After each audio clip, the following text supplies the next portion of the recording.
This video is audio content only. It does not contain any video footage or images.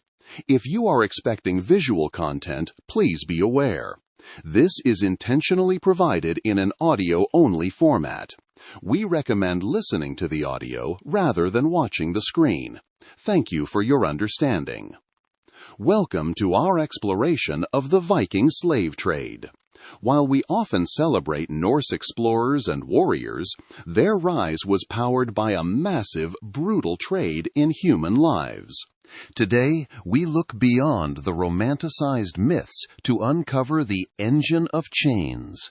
We'll trace the trade routes to the east, reveal the chilling reality of ritual sacrifices, and examine the lasting biological and linguistic scars left behind.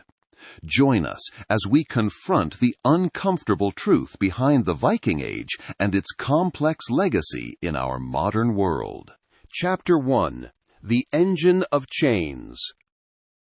When we think of the Vikings, the images that usually come to mind are those of dragon-headed longships, fierce warriors with iron-rimmed shields, and the adventurous spirit of explorers reaching the shores of North America or the markets of Baghdad.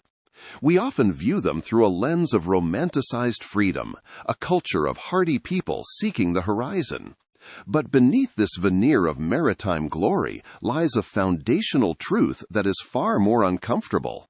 The Viking Age was not just an era of exploration, it was the era of a massive, sophisticated, and brutal slave economy.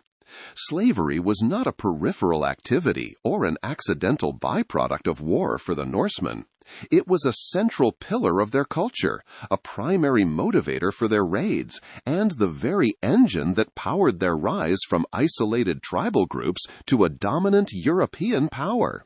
This early economic success stands in stark contrast to the egalitarianism and social progress that define modern Nordic nations. In Old Norse, these people were called thralls, a term whose etymological legacy remains in the English word enthralled. The transition into the Viking Age in the late 8th century was driven by specific social and economic pressures that made the acquisition of human chattel a necessity. Historians such as Rudolf Simek point to the practice of primogeniture as a decisive factor in this expansion. Under Norse law, the eldest son inherited the entire family estate, leaving younger sons with no land, no income, and no prospects for marriage. These landless men were forced to go abroad as mercenaries or raiders to acquire the wealth and labor needed to establish their own households. This demographic pressure turned the North Sea into a hunting ground. While the Vikings industrialized this trade to an unprecedented degree, they were expanding upon an institution that had long existed in the British Isles. Centuries before the first longship appeared on the horizon, pirates had famously captured a young Romano-Briton named Patrick in the 5th century, holding him in 6 years of grueling bondage before he escaped to eventually become the patron saint of Ireland. The Vikings did not invent slavery in the West. They simply perfected its logistics and scaled its brutality.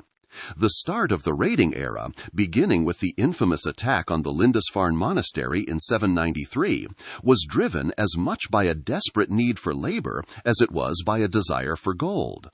Building and maintaining a fleet of longships required an astronomical amount of resources. A single 90-square-foot wool sail for a longship could take one person 5 years of constant labor to produce. When one considers that the Vikings eventually sent out fleets of hundreds of vessels, the demand for textile production became a crisis that could only be solved through forced labor. They needed people to turn land into pasture, to tend massive flocks of sheep, and to spend endless hours at the loom. This pressure created a plantation-like economy in the Scandinavian heartland. At sites like Sanda in Sweden, archaeologists have uncovered evidence of large-scale agricultural operations that functioned as slave-driven plantations, where captured foreigners were funneled into production to keep the Viking war machine afloat. The high market value of these human assets is reflected in contemporary exchange rates. A single suit of iron chainmail, the pinnacle of Viking military technology, was considered equivalent in value to 4 healthy male slaves. This slave-driven production meant that the more the Vikings raided, the more wealth they acquired to build more ships, which in turn required more slaves to maintain. It was a self-perpetuating cycle of kidnapping. Researcher John Giunta suggests that over 60% of Viking raids may have had the primary objective of capturing people rather than plundering treasure. Captives were portable wealth. While a gold cross from a monastery was valuable, a healthy young woman or a skilled blacksmith was a productive asset that could generate value for decades. Beyond the long-term value of labor, the Vikings also operated a lucrative side business in the immediate liquidation of high-status captives. Kings, bishops, and wealthy nobles were frequently held for ransom, sold back to their families or churches for significant sums of silver that far exceeded the price of a common laborer. Between 750 and 1050 CE, the Vikings were responsible for more human trafficking than any other civilization on Earth, creating a network of suffering that spanned from the British Isles to the Caspian Sea. The social structure of the Viking world was rigidly divided into 3 tiers, a hierarchy they believed was divinely ordained. This was captured in their mythology, specifically in the poem known as the Lay of Rig, which describes the god Heimdall traveling between houses to father the 3 classes of humanity: the jarls or nobles, the carls or free farmers, and the thralls. The description of the first slave couple in this mythology is intentionally demeaning, naming them thrall and thur, meaning slave and slave woman. Their children were given names that translated to pejoratives like noisy, stout, sticky, bad breath, fatty, and sluggish. This cultural narrative served to depersonalize the enslaved, framing their condition as a natural, inherited state. It allowed the Norsemen to view their captives not as fellow humans, but as cattle or advanced domestic animals. Even the legal protections afforded to thralls were framed through the lens of property rights. Some Norse law codes dictated that killing or harming a slave without just cause was a punishable offense, but the resulting fine was not paid to the victim's family.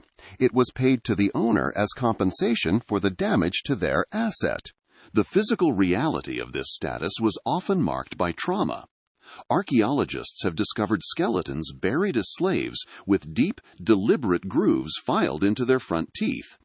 These markings served as a permanent, painful physical indicator of their low status, or perhaps as a mark of the trauma they had endured. The moment of enslavement was a trauma of passing from person to property in a matter of seconds. Raiders targeted militarily weaker populations, often striking coastal villages and monasteries where people were defenseless.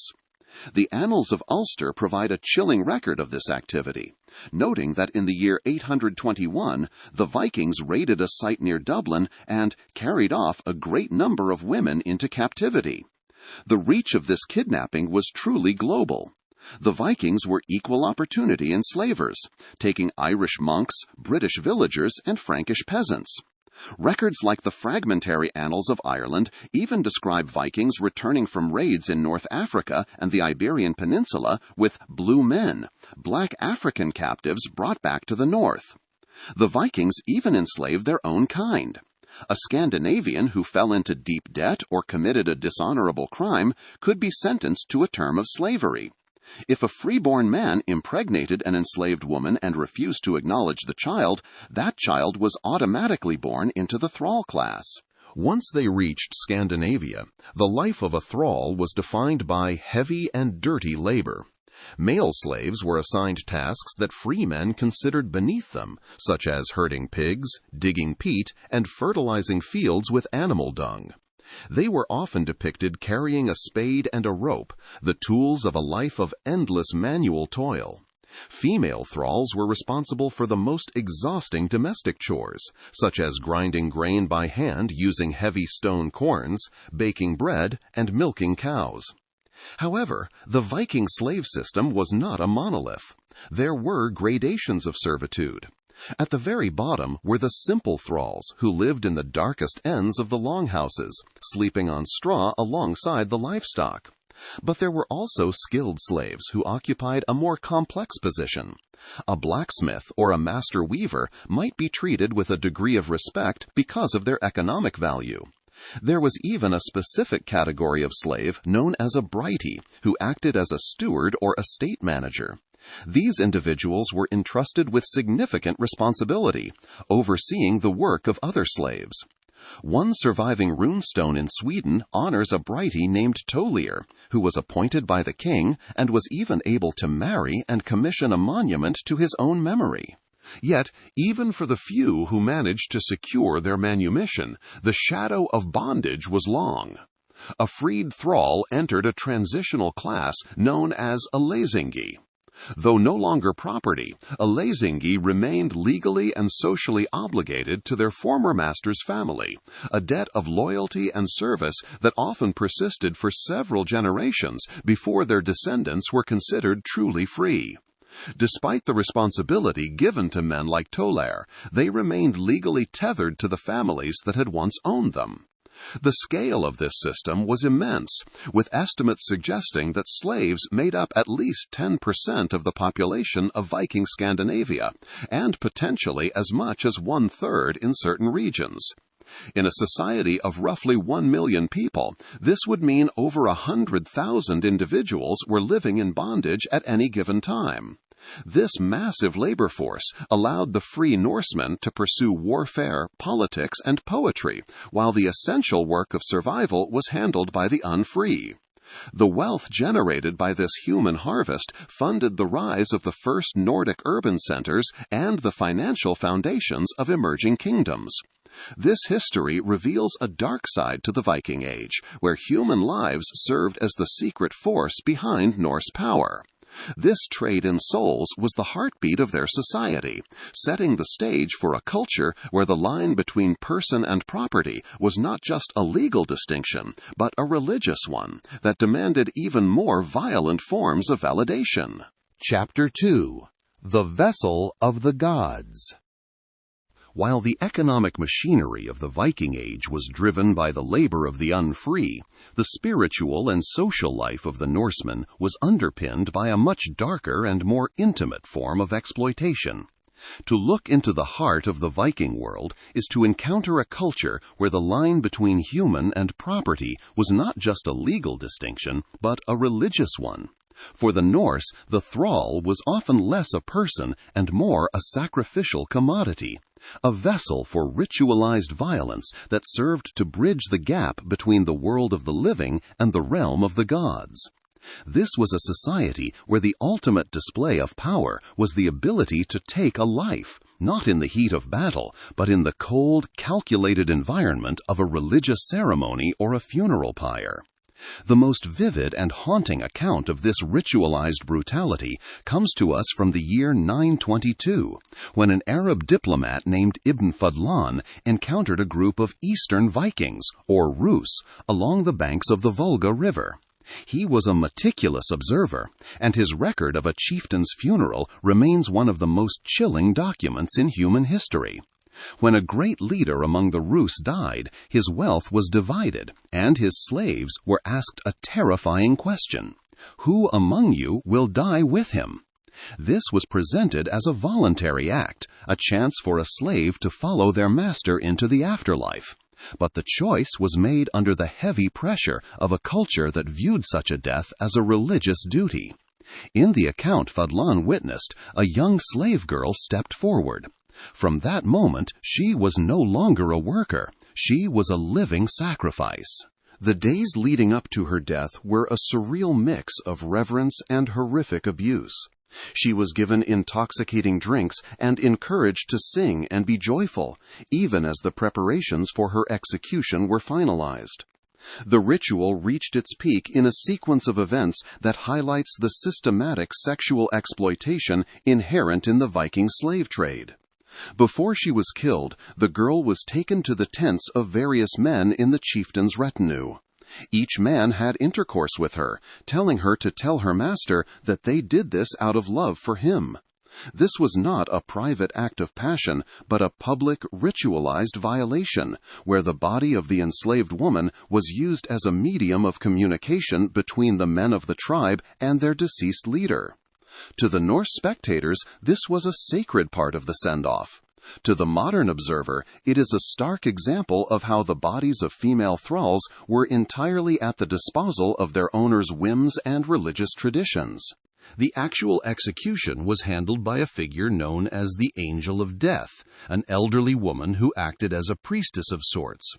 The slave girl was led to a ship that had been hauled onto land, where she was lifted up several times to see her master in the afterlife. Finally, she was taken onto the vessel and placed beside the chieftain's corpse.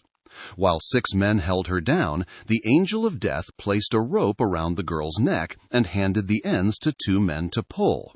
As she was being throttled, the priestess plunged a broad-bladed dagger between her ribs repeatedly. The girl was killed through a combination of strangulation and stabbing. Her body then burned along with her master and his ship. This was not an isolated incident of madness. It was a standardized, prestigious ritual that consumed human lives to affirm the status of the elite. The physical reality of this dark side of Viking history is now confirmed by the archaeological record.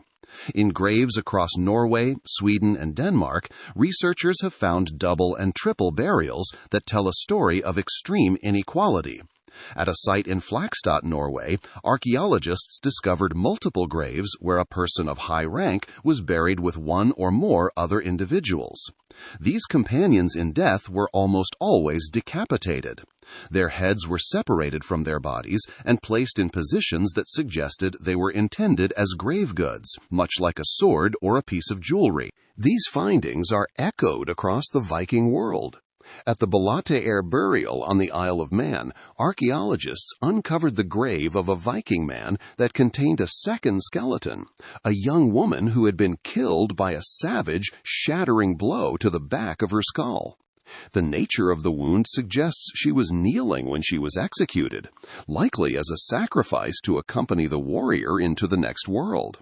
Similarly, at the famous trading center of Birka in Sweden, the Moose Man burial reveals a warrior interred with moose antlers and the remains of a decapitated thrall. These were not burials of affection or shared grief.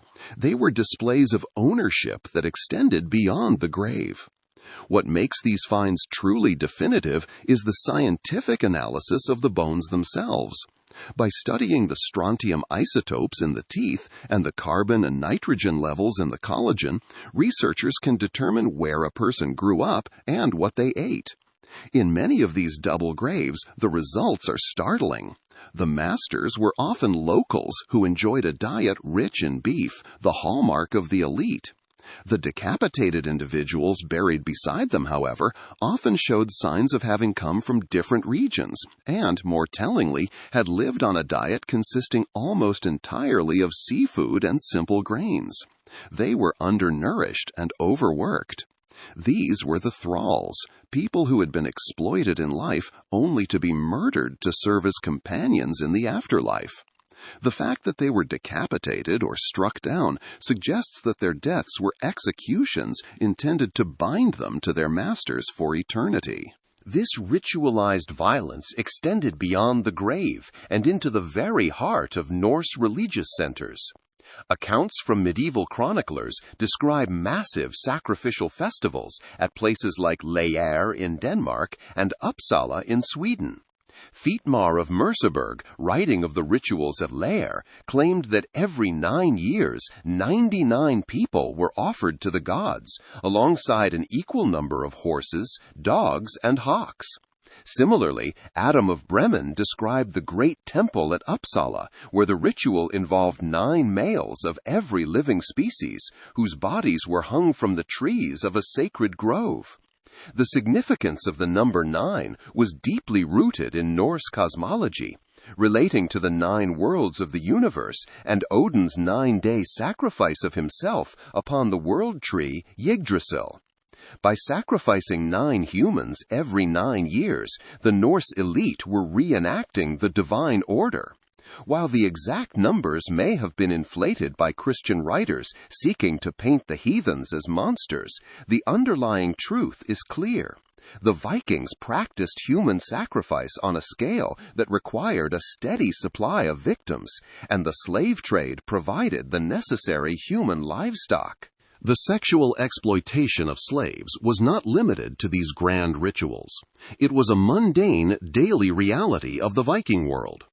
While the shortage of women in Scandinavia, driven by the polygamous habits of the elite, fueled the initial raids for captives, the life of the women brought back was one of perpetual vulnerability. The Norse language itself reflected the different roles these women played.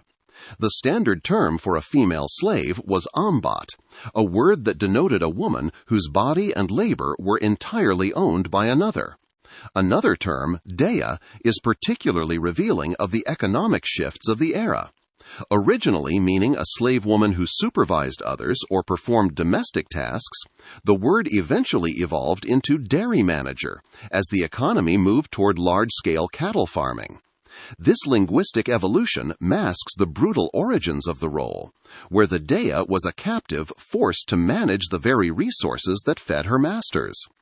The treatment of these women was often characterized by a level of depravity that shocked even their contemporaries. Ibn Fidlan noted that owners would often abuse their slave girls in public, in full view of their companions and even prospective buyers. He described scenes where a master would have intercourse with a slave girl while his friends watched, treating her with less respect than they gave their livestock. This was not merely a matter of personal cruelty. It was a tool of control and a public demonstration of the master's absolute authority over his property. The female thrall was a multi-purpose asset, a laborer in the dairy, a weaver at the loom, and a sexual outlet for the household and its guests. The brutality of this system was a standard of Norse life, a necessary component of their social and religious order. The elite amassing wealth and power through the slave trade needed these rituals to validate their status. To own a person was a sign of wealth. To be able to kill a person as a gift to the gods or a companion for the dead was the ultimate display of prestige. This culture of exploitation was not a peripheral part of the Viking Age. It was the foundation upon which their legendary achievements were built. The very longships that are today symbols of adventure were often rowed by men who had been kidnapped from their homes, and the sails that carried them were woven by women who lived in a state of perpetual fear and bondage. This dark reality challenges the modern image of the Viking as a noble explorer. The prosperity of the early Nordic societies was inextricably linked to the suffering of the unfree. As the Norsemen expanded their reach, the demand for these sacrificial and sexual commodities only grew, turning the acquisition of human beings into a specialized industry. This leads to a critical question. How did the Vikings manage the logistics of such a vast and constant flow of human cargo across thousands of miles of hostile territory? Chapter 3: The Highway of Slaves and the Silver Economy. To truly understand the rise of the Nordic nations, one must look beyond the rugged coastlines of Scandinavia and follow the river systems that snake deep into the heart of Eastern Europe. While the popular image of the Viking is often fixed on the North Sea and the Atlantic, it was the eastern routes, winding through the lands of the Slavs toward the wealthy empires of the East, that provided the massive infusion of capital required to build the first Nordic cities. This network was known to some as the route from the Varangians to the Greeks, but in practice it functioned as a sophisticated and relentless highway of slaves. While the term is often used broadly, contemporary sources specify that this highway referred specifically to the lucrative route through the Aegean Sea into the Black Sea ports, where human cargo was funneled into the heart of the Byzantine and Islamic worlds. Along these arteries, the Swedish adventurers known as the Rus or Varangians established a system of human trafficking that connected remote Baltic forests to the bustling markets of Baghdad and Constantinople. Along these arteries, the Swedish adventurers known as the Rus or Varangians established a system of human trafficking that connected remote Baltic forests to the bustling markets of Baghdad and Constantinople. The geography of this trade was defined by the Dnieper and Volga rivers, which served as the primary conduits for the movement of captives. Along these arteries, the Rus established major distribution hubs that served as the nerve centers of the network.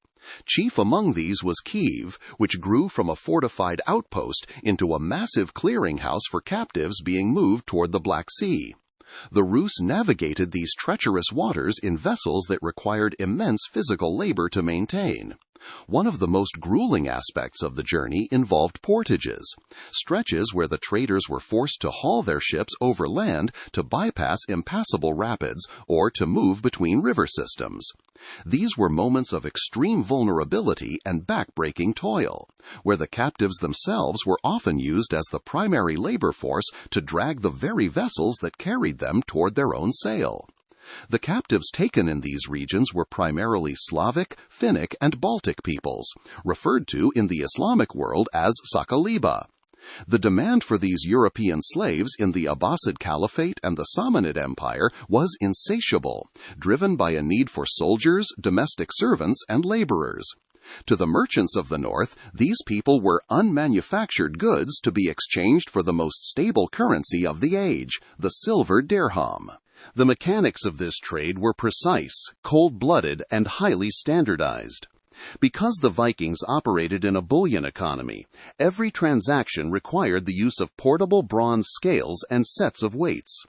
These were not crude stones, but sophisticated tools of the trade. Archaeologists have identified a specific weight typology used by these merchants: cubo-octahedral weights, often called dice weights, and oblate spheroids known as barrel weights. These weights frequently featured Arabic inscriptions, a testament to the deep integration between Nordic traders and Islamic financiers. The precision of these scales reflected a total lack of empathy for the commodity being weighed. A human life was reduced to a specific number of ounces of silver. The exchange rates were concrete and devastatingly simple.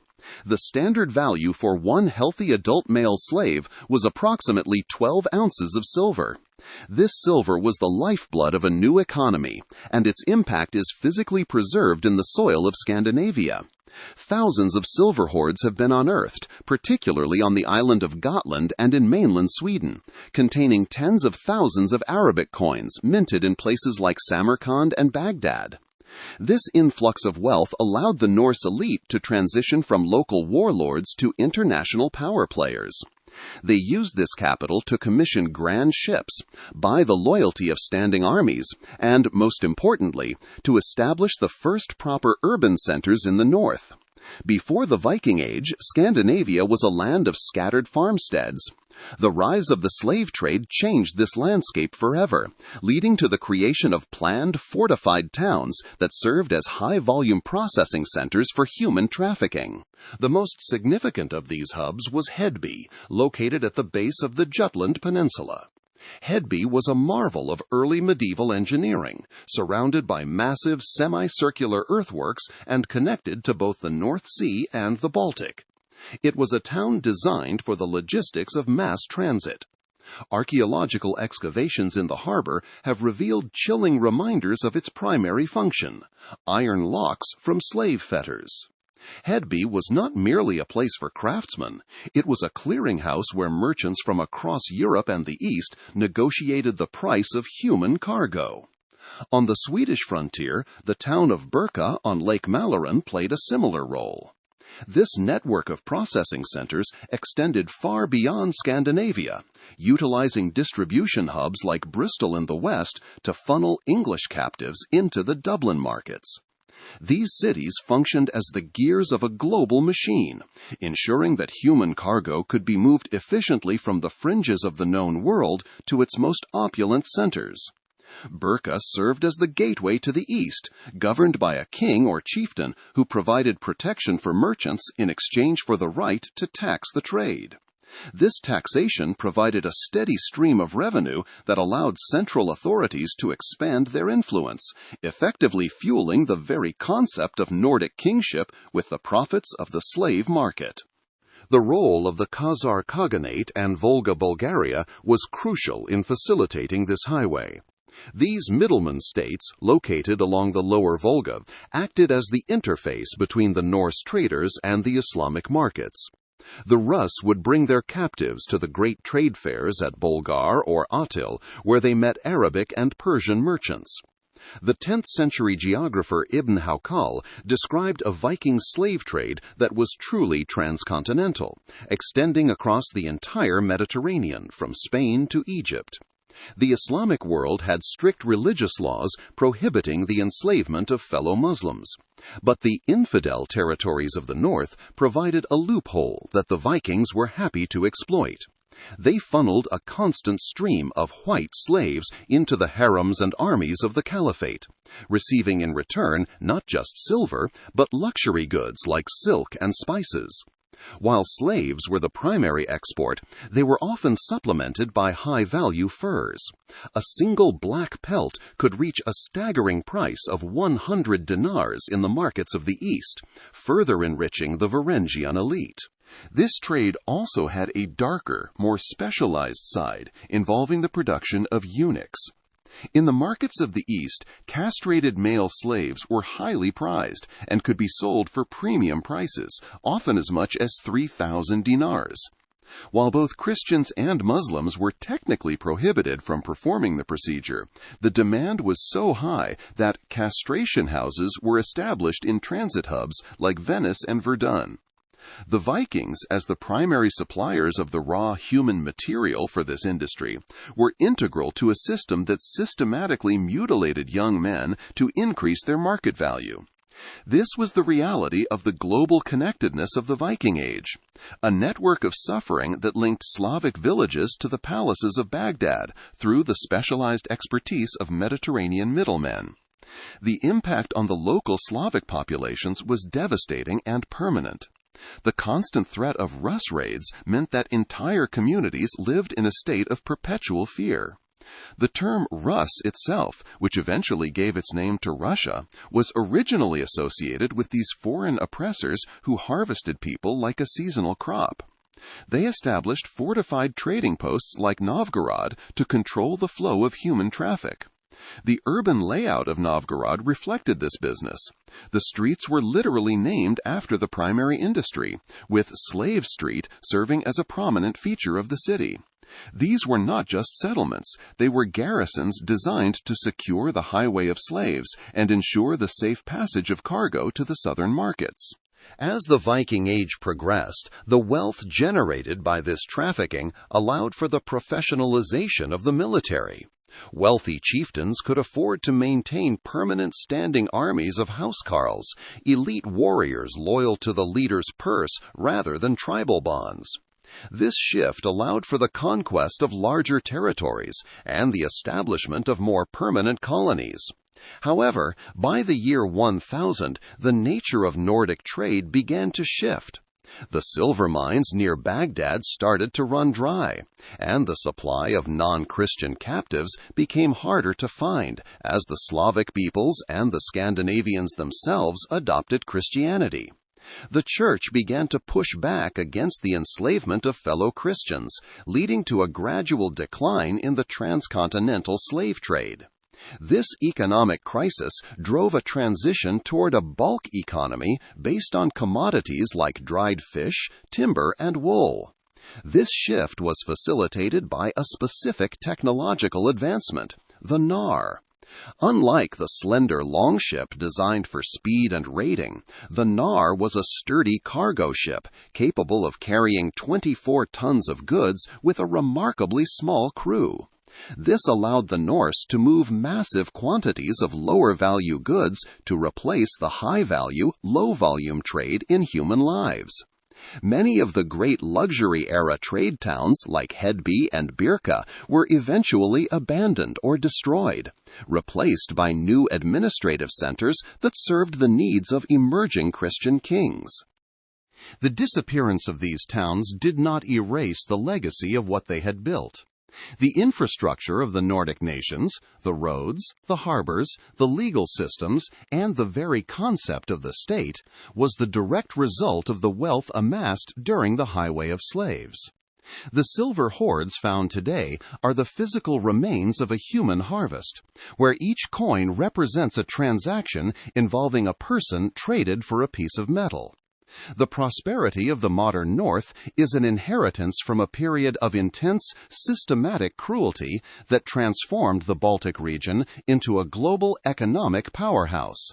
The iron shackles found in the mud of Hedeby harbor tell the true story of a society that achieved civilization through the industrial-scale trafficking of its neighbors. As the silver flows from the east eventually slowed to a trickle, the Norsemen were forced to find new ways to maintain the power they had built. The transition to a more settled, agricultural, and Christian society was not just a spiritual change, but an economic necessity. Yet the memory of the highway of slaves remained embedded in the landscape, a ghostly presence in the names of towns and the genetic makeup of the populations left behind. If the silver of the East was the fuel for the first Nordic states, what happened to the people who were left in the wake of this retreating tide of chains? Chapter 4. The Biological and Linguistic Scars. History is often written by the victors, preserved in grand monuments, or chronicled in the sagas of the powerful. But there is another kind of history that cannot be erased by time or hidden by the biases of a storyteller.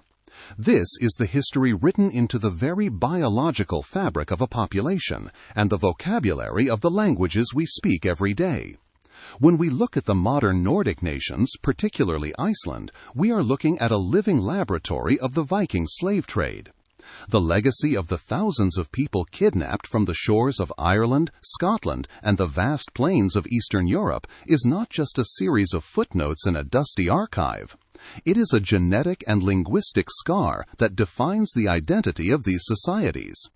To understand the scale of this human trafficking, we have to look at the founding of Iceland. In the late 9th century, Norse settlers began to cross the North Atlantic to claim land on this remote, uninhabited island. The popular narrative often portrays these settlers as hardy pioneers, independent farmers and noble warriors seeking freedom from the growing central power of kings in Norway. However, the biological reality tells a much more violent and coercive story. Various DNA studies of the modern Icelandic population have revealed a staggering imbalance in the ancestry of its founding fathers and mothers. While roughly 80% of the male ancestors of modern Icelanders were of Nordic origin, coming from Norway, Sweden, and Denmark, the reverse is true for the women. These studies indicate that between 50 and 66% of the female founding population had Gaelic roots, originating from the British Isles, specifically Ireland and Scotland. This genetic data is the physical evidence of a massive, systematic kidnapping operation. These women were not settlers in the traditional sense of the word.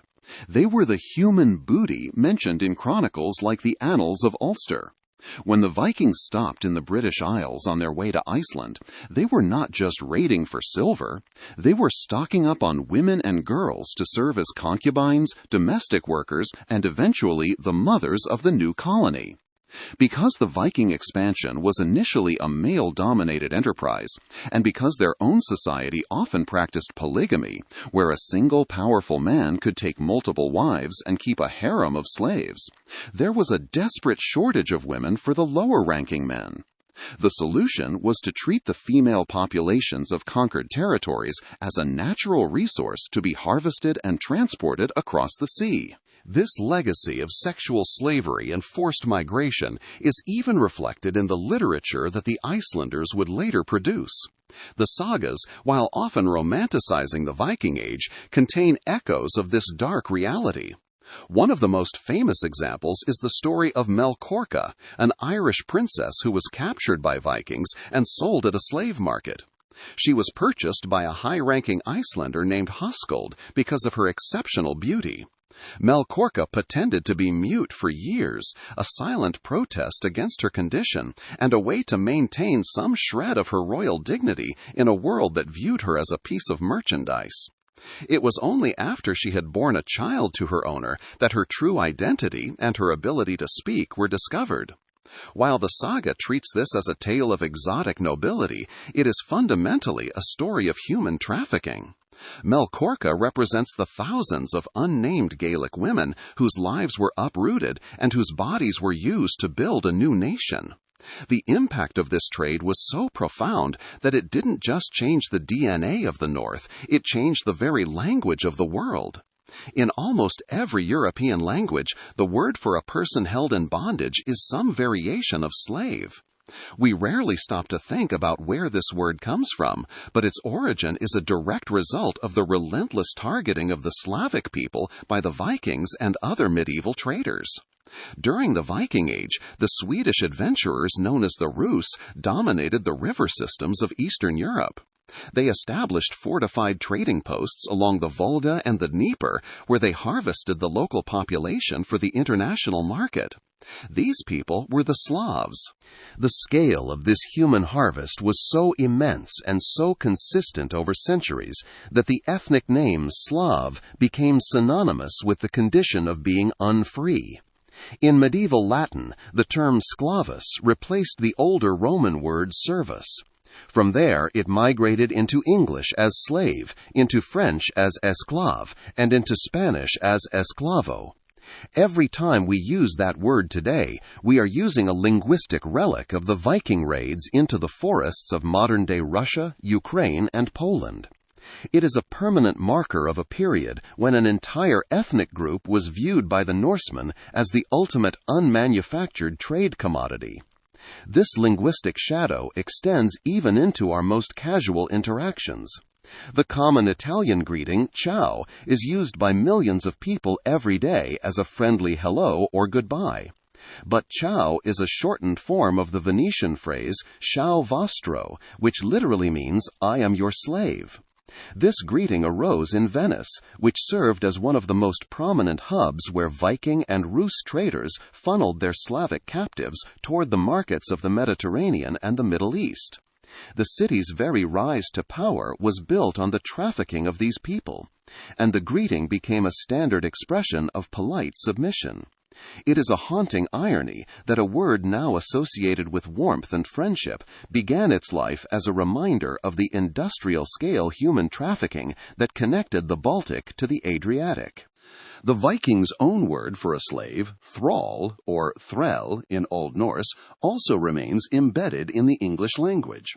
We speak of being enthralled by a beautiful piece of music or a captivating story. In modern usage, it implies being charmed or fascinated, but its literal meaning is to be held in a state of thraldom, to be a slave. This linguistic shift is a form of historical sanitization. It takes a word that once described a life of heavy and dirty labor, of sleeping in the animal stalls and being subject to constant physical and sexual abuse, and turns it into a metaphor for pleasant distraction. But the root of the word remains a ghost of the Viking social hierarchy, where the thrall was the lowest rung, a person without rights, a non-being in the eyes of the law. Even the Old English word esne, which referred to a laborer or hireling, provides a linguistic link to this era of forced work. The term is etymologically related to the modern word earn, suggesting a time when the line between a person earning their keep and a person being owned as a laborer was dangerously thin. Perhaps the most chilling linguistic scar, however, is found in the legal language of the North itself. In the cold precision of Old Norwegian legal codes, a slave was not a he or a she, but an it. Slaves were referred to using the neuter gender, the same grammatical category reserved for cattle, tools, and inanimate objects. This was not merely a linguistic quirk. It was a legal and social erasure of humanity, ensuring that the slave remained, in the eyes of the law, a piece of property rather than a person. The Vikings were the middlemen of a world that viewed human lives as the most liquid form of currency, a sign of their reach as human harvesters that was particularly evident in the specialized and lucrative trade of Slavic eunuchs for the Islamic world. The justifications for such brutality were often as grotesque as the acts themselves. Arab sources from the period recorded claims that the Slavic victims were naturally suited for such a fate, even suggesting that castration improved the Slavic intellect by making them more focused and disciplined. These cultural and linguistic details reveal the deep-seated dehumanization required to sustain a global trade in human bodies. The victims were not just captured, they were redefined by their captors and their buyers through a lens of intellectual and biological inferiority. The biological and linguistic record serves as a form of restorative justice for the victims. While the names of the thousands of women taken from Ireland or the men taken from the Slavic plains have been lost to history, their presence is still felt. They are the invisible founders of the North, the people whose labor and suffering allowed the Viking Age to happen. Their legacy is not found in the sagas of kings, but in the genetic markers of their descendants and the words that have become part of the global vocabulary. This enduring presence ensures that the dark reality of the Viking slave trade can never be fully erased or forgotten, no matter how much the modern world might wish to focus only on the glory of the longships and the spirit of exploration. The connection between the Viking past and the modern nations is not just a matter of historical interest. It is a fundamental part of their social fabric.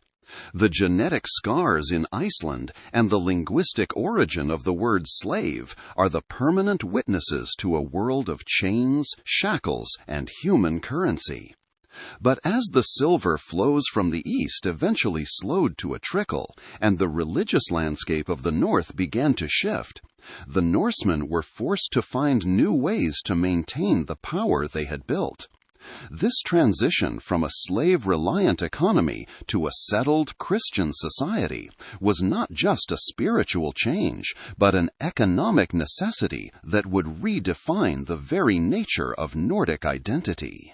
Chapter 5. The Paradox of the Moral Compass. The modern Nordic countries of Denmark, Sweden, Norway, and Iceland consistently rank at the top of global indices for happiness, gender equality, and social justice. These nations have cultivated a powerful international brand as the world's moral compass, defined by the Nordic model of social welfare and a deep-seated commitment to human rights. Yet this polished self-image stands in a jarring historical tension with a foundation that was, for centuries, reinforced by the chains of the unfree. There is a profound paradox in the fact that the very cultures which today pride themselves on having no underclass were once the most prolific human traffickers in Europe. This dark side of the Nordic story is not just a relic of the Viking Age. It is a thread of exploitation that was revived and refined during the colonial era, creating a historical continuity of bondage that only truly ended in the mid-19th century. The transition away from the Viking slave economy was not a sudden moral awakening, but a slow, pragmatic shift influenced by the arrival of Christianity and changing economic realities. By the 12th and 13th centuries, the old system of thraldom began to crumble. The Christian Church, while not initially opposed to the institution of slavery itself, grew increasingly hostile to the idea of Christians holding fellow believers in bondage. This created a supply crisis for the Norse elite. As the surrounding territories in the Baltic and Eastern Europe converted to Christianity, the pool of legitimate pagan targets for slave raids evaporated. Without a steady stream of new captives, the cost of maintaining a slave population began to outweigh the benefits. In Denmark, the decline of slavery was signaled by the emergence of the Jyske Lov in 1241, a civil code that no longer recognized the status of the thrall.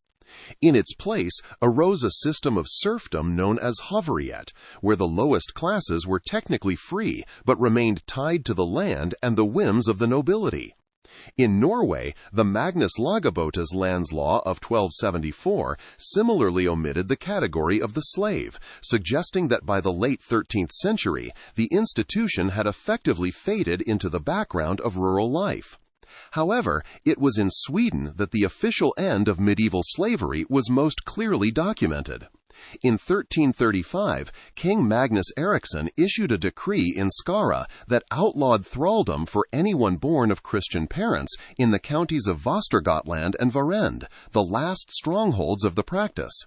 While this is often celebrated as a milestone of Nordic progressivism, the wording of the decree reveals the persistent exclusion of the other.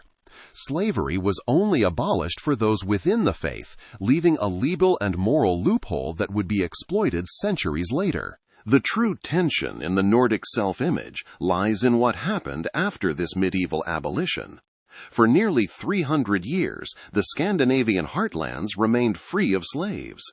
Yet the 17th and 18th centuries saw a calculated revival of the trade, as Sweden and Denmark sought to establish themselves as global colonial powers. This era revealed a disturbing capacity for compartmentalization. Slavery was banned in the motherland while being aggressively promoted in the colonies. The very nations that had moved toward egalitarianism at home became active participants in the Atlantic slave trade, proving that the Viking instinct for human trafficking had not been erased, only redirected. Sweden's involvement began in 1650 with the establishment of trading stations along the West African coast, in an area known as the Swedish Gold Coast. The Swedish African Company was founded with the explicit goal of competing with the Dutch and the Danes for a share of the human harvest. During its decade of peak activity, this company transported roughly 2,000 slaves. While this number is small compared to the millions moved by the British or Portuguese, it represents a significant cultural shift. The Swedish state, which had abolished thraldom in 1335, was now actively managing a company dedicated to the sale of African men, women, and children. When the Swedish Gold Coast was lost to Denmark in 1663, the Danish colonial power took over the infrastructure, including Fort Christiansborg in present-day Ghana, which became a primary hub for the Danish slave trade. This era of colonial expansion created a bizarre and painful irony for the Swedish people.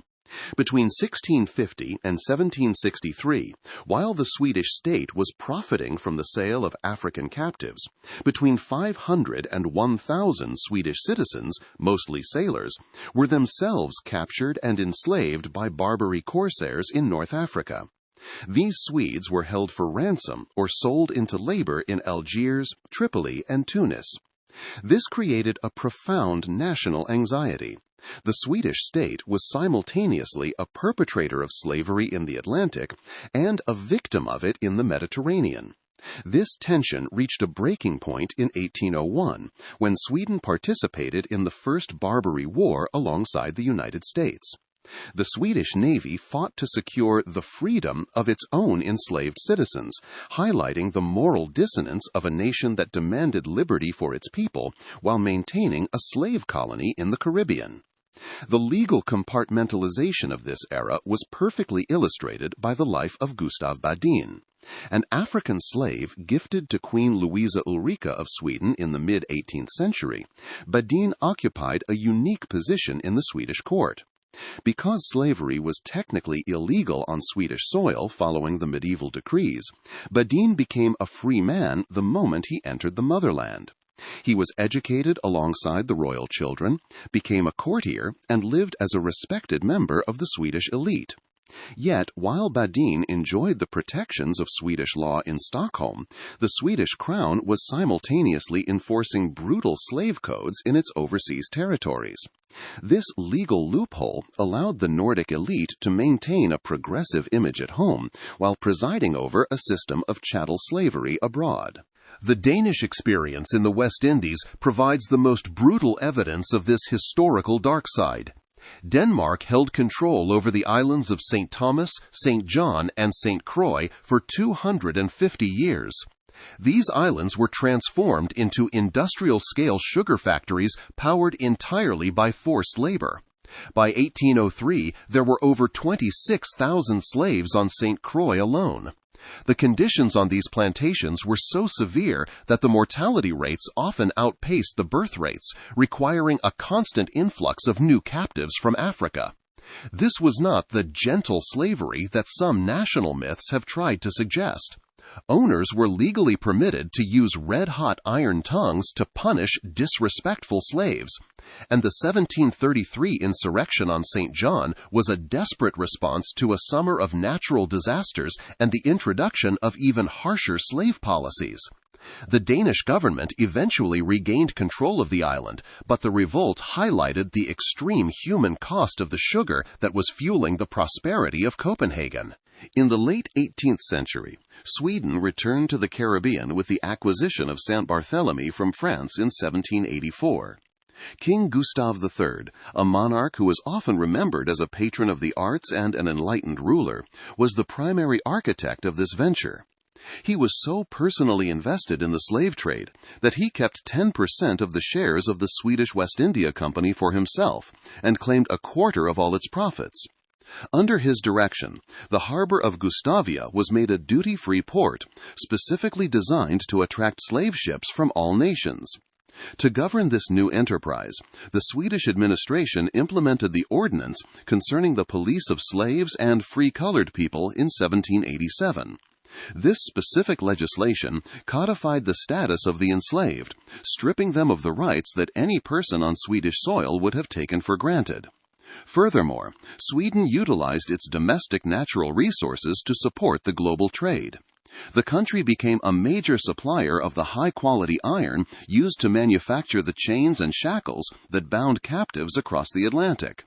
This created a direct industrial link between the Swedish mines and the suffering of the enslaved in the Americas. The very iron that was the pride of Swedish industry was the physical instrument of bondage for millions. This connection between domestic prosperity and colonial suffering is a central pillar of the historical tension that modern Nordic identity must navigate. The tension between these colonial activities and the emerging Nordic identity of social progress reached a boiling point in the early 19th century.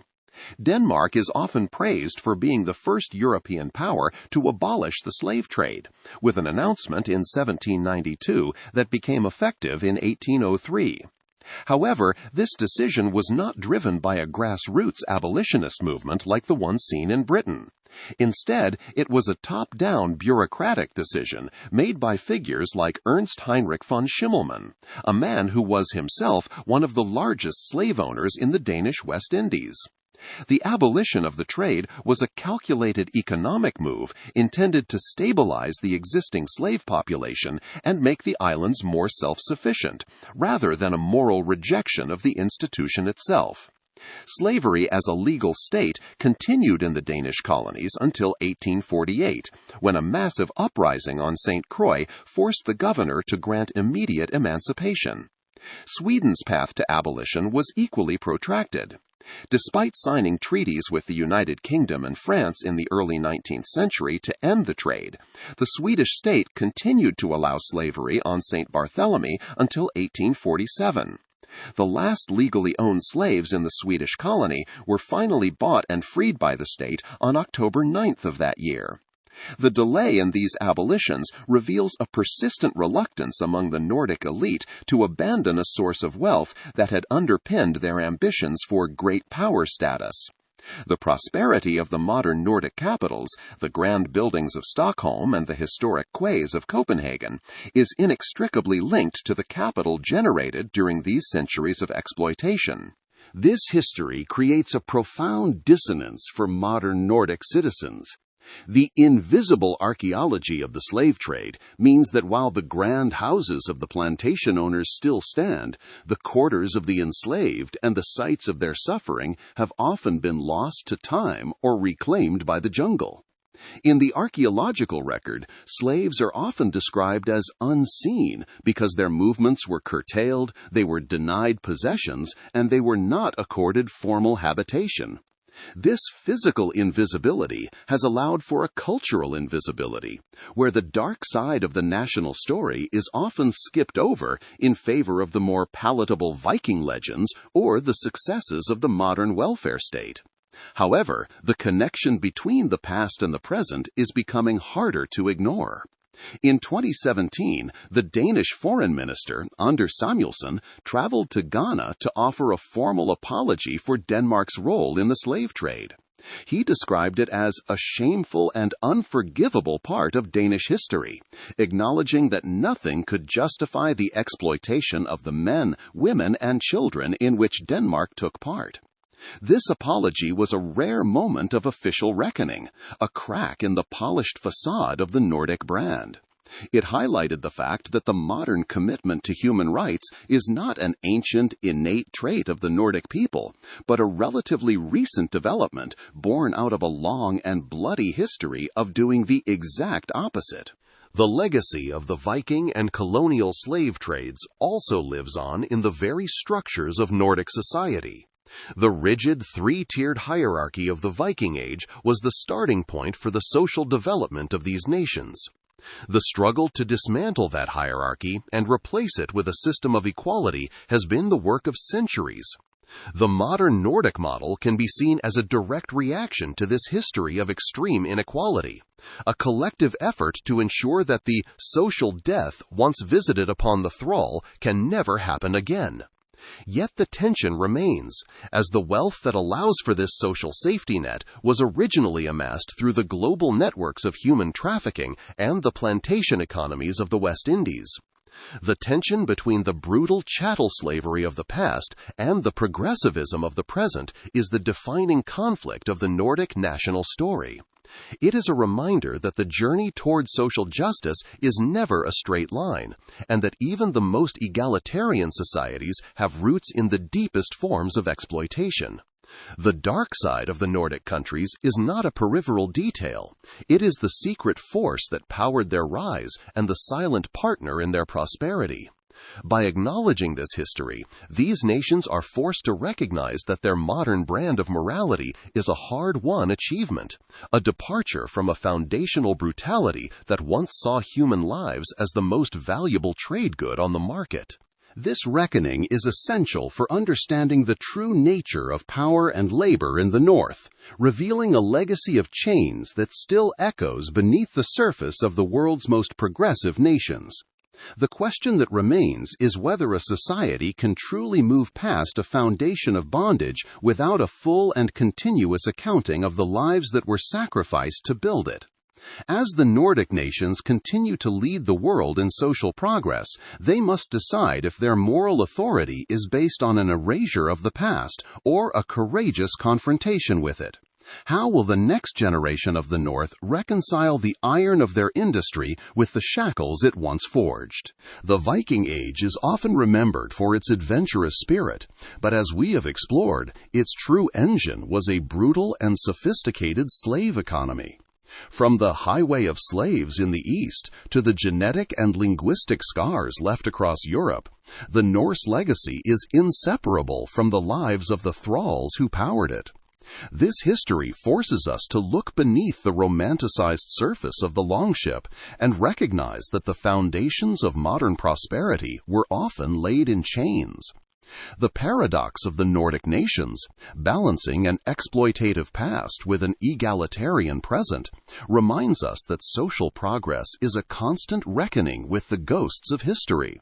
We must ask, can a society ever truly move beyond a foundation of bondage without fully confronting the lives sacrificed to build it? Thank you for listening.